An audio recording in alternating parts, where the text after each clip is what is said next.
The art of happiness. The act of going from failure to failure and challenge to challenge without losing enthusiasm.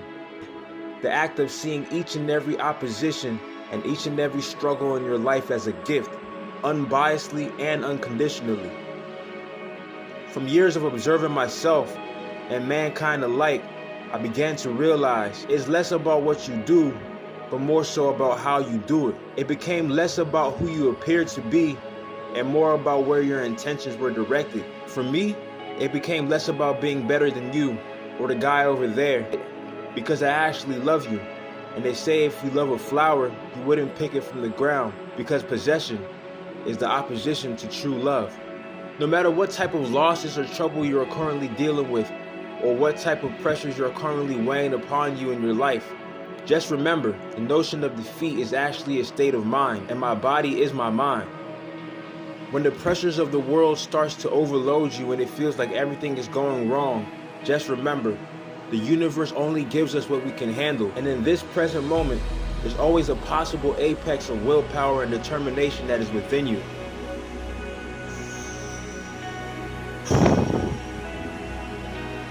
Oftentimes I pause and analyze myself and scan myself. What am I currently taking into my mind, body, and spirit that is currently breaching me from what I know I can be? The greatest warriors I've ever met are never angry, sad, frustrated, or depressed inside their emotions.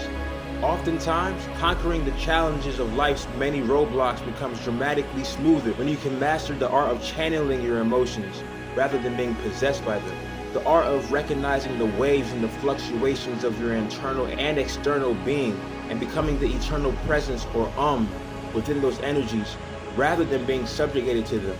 The art of mastering that kind of willpower is easier said than done, but it's up to each individual to dig deep and harness that within themselves.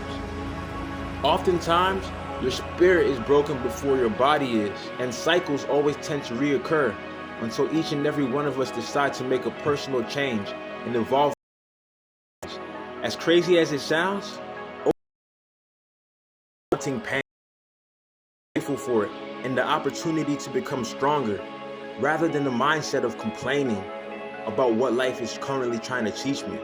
The notion of maximum pain and the internal severity that grows within you from taking it on, and the notion of enjoying that process like a butterfly in the chrysalis or a diamond under pressure underground. If you're somebody that's feeling down right now, just pause, breathe, and realize, why aren't you up? Why aren't you up and motivated?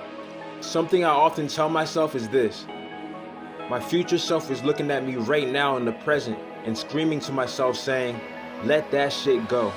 In this very moment right now, I can choose nirvana. In this very moment right now, I can choose the North Star. In this very moment right now, I can choose courage. I can choose to be my higher self. I can choose kindness. I can choose discernment. I can choose diligence. I can choose perseverance. I can choose love. Or I can choose my lower self. I can choose fear. I can choose hate. I can choose envy. I can choose lethargy. The choice is always up to us. And the moment is always now, which is also a beautiful option for us humans. The art of reprogramming your psyche. The art of reprogramming your mental and physical antivirus system. The ability to understand your mental and habitual pathways and really sit with it, and then proceed to reconstruct areas that are weaker one by one. The desire to self-improve and executing it. Every single habit that we have is built over time, subconsciously or consciously. Dedication is choosing to self-activate and self-motivate from a place deep within, and then doing that over and over again until there's no other option but progression. What do you believe in?